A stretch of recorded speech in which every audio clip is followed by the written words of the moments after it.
మా ఇంట్లో అటువంటి ఆచారాలు లేవు. అంచేత మాకు ఇలవేలుపు, ఒక ఇంటి దైవం ఒకటి ఉంటుందండి. ఇలవేలుపు అంటారు. వాళ్ళు అన్ని దేవతల్ని పూజిస్తున్న ప్రధానంగా ఆ ఇంటి దేవత ఎవరో వారినే పూజించుకుంటారు. వాళ్ళనే ఆచరిస్తారు.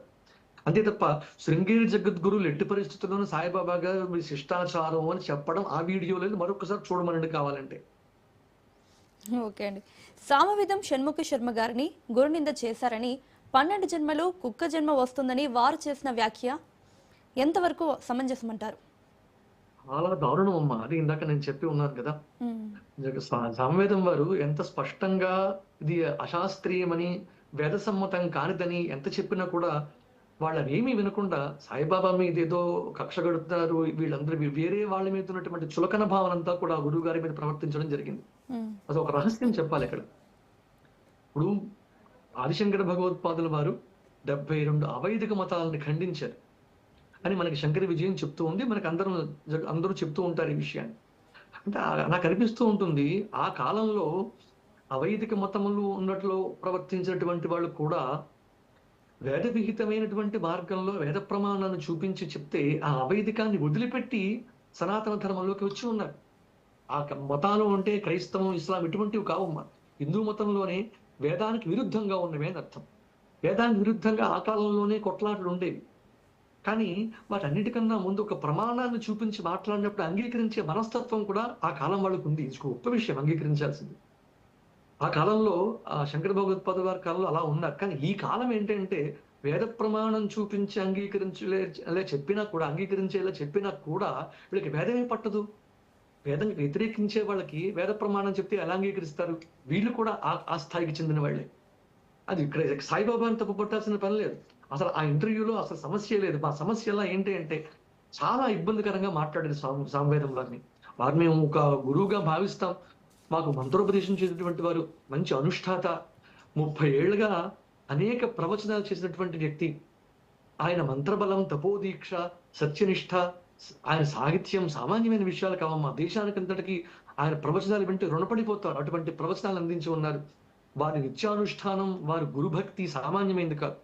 అటువంటి వారిని అలా మాట్లాడడం చాలా పెద్ద తప్పు. ఇది పూజ చేయడం, ఆరాధన చేయడం దేవతల్ని, సాయిబాబా కూడా సంతోషించడం ఇటువంటి వారిని మాట్లాడితే. ఆయన ఆశీస్సులు కూడా ఉండవు. ఒకవేళ ఏమైనా అనుగ్రహిస్తే సాయిబాబా గారు లాంటి వారి అనుగ్రహం కూడా వీడు కోల్పోతారు. గురువు గారు అంత పెద్ద మాట అన్నారు వీడు. అది చాలా తప్పు విషయం అమ్మా. దానికి తప్పని శిక్ష తప్పదు అని కూడా నేను చెప్తూ ఉన్నాను. అలాంటి ఆ జిహ్వ ఎలా మాట్లాడింది, అది దానికి ఊడిపడాల్సినటువంటి మాట. గురువు గారిని అలా ప్రవర్తించడం, అలా మాట్లాడడం, దానికి పర్యవసానం తప్పకుండా ఉంటుంది. ఆ మాటకి తగ్గ శిక్ష వారు తప్పకుండా అనుభవిస్తారు. ఇది శాపం కాదు, ఇంకొకటి కాదు. ఏంటి అంటే వారు చేసిన తప్పుకి వచ్చే ప్రతిఫలం అని చెప్తున్నానంటే. శర్మ గారు, అసలు సాయిబాబా దేవుడా కాదా? మీ అభిప్రాయంలో ఏంటి అసలు? నా అభిప్రాయం చెప్పడం గురించి కాదమ్మా. ఆ అభిప్రాయం, మా గురువు గారి అభిప్రాయం నాకు భిన్నంగా ఏముండదు. అసలు సాయిబాబా దేవుడు అంటారా కాదంటారా? అది చెప్తుంటా. సాయిబాబా దేవుడా కాదా అన్న విషయం మనకు ఆల్రెడీ గురువు గారు వారి సందేశంలో ఇవ్వడం జరిగింది. దేవుడా కాదా అనే విషయాన్ని గురించి కూడా మనకు సందేహాలు లేవు ఎక్కడ. ఎందుకంటే సనాతన ధర్మంలో ఉన్న వాళ్ళకి దేవుడా కాదా అనే విషయం ఎటువంటి సందేహం లేదు. ఇక్కడ ఏంటంటే దేవుడు కాదు అన్నమాట అని కూడా చెప్పడం జరగలేదు. ఒక పుణ్యపురుషుడు, ఒక సిద్ధ పురుషుడు అని గురువుగారే చెప్పారు మొట్టమొదట. సిద్ధ పురుషుడు దైవం ఎలా అవుతాడు ఆలోచించండి ఒకసారి. దైవం కంటే వాళ్ళు ఒప్పుకోకపోతే మనం ఏం చేయలేం. కానీ సిద్ధ పురుషుడు అన్నప్పుడు పూజించవచ్చు, కాళ్ళు గడగవచ్చు, నెత్తిని చల్లుకోవచ్చు. వాళ్ళకి ఇంకా ఎక్కువ వయసులో ఆలయం కూడా కట్టుకున్నారు. అందరూ ఆలయాలు నిర్మాణం అయి ఉన్నాయి, పూజ చేసుకుంటూ ఉన్నారు. సమస్య ఏంటంటే వారు సాయి అనే పదంతో రాముణ్ణి, కృష్ణుని చేర్చడం. యుగ పురుషులు వాళ్ళు, అవతారాలు సాక్షాత్ విష్ణువు కిందికి దిగి వచ్చినటువంటి అవతారం. దానికి ఒక పురాణం, దానికి ఒక కథనం, దానికి ఒక రచన ఉంటాయి, ప్రణాళిక. దాని ప్రకారం భగవంతుడు ఒక అవతార కార్యం కోసం అవతరిస్తారు. అటువంటి వాటిని నీకు వ్యక్తితో ముడిపెట్టడం ఏమాత్రం సమంజసం కాదు. దైవమా కాదా అనే ప్రశ్న కాదు ఇక్కడ. వారు సిద్ధ పురుషులు, అంతవరకు ఒప్పుకుని తీరుతారు అందరూ కూడా. ఆ మాట గురువు గారు కూడా ఒప్పుకుని ఉన్నారు. వారు సిద్ధ పురుషులని చెప్పారు, ఎక్కడ కించిత్ చేసి మాట్లాడలేదు.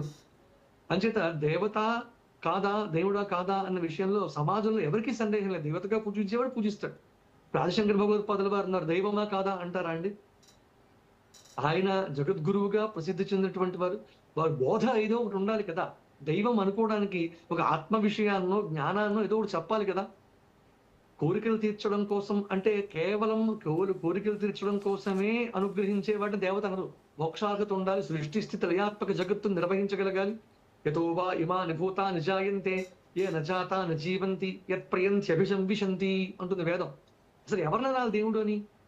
సాయిబాబా దేవుళ్ళ కాదని కానండి. ఈ పనులు ఎవరు చేసినా దేవుడు అనొచ్చు, ఎవరు చేసినా అనొచ్చమ్మా. మీరు చేసినా మేము దేవుడు అనొచ్చు. ఏంటవి అంటే యతో వా ఇమాని భూతాని జాయంతే, సృష్టి అంతా ఎవరి వల్ల ప్రారంభించబడింది? ఎవరు సృష్టించారు జగత్తుని? ఎవరి వల్ల సృష్టి నడబడుతోంది? తిరిగి ఎవరిలో లీనమవుతుంది? ఈ సృష్టి స్థితి లయాత్మక జగత్తంతా ఎవరు నిర్వహిస్తారు? ఇవి కాక 6 కర్మలు చెప్పారు.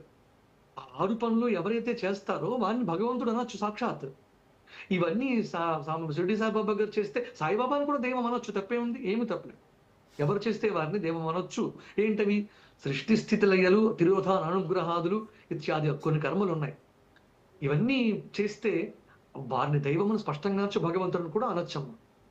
ఓకే శర్మ గారు, డిబేట్లో చిన్న బ్రేక్ తీసుకుందాం. బ్రేక్ తర్వాత కంటిన్యూ చేద్దాం. స్పెషల్ డిబేట్లో షార్ట్ బ్రేక్.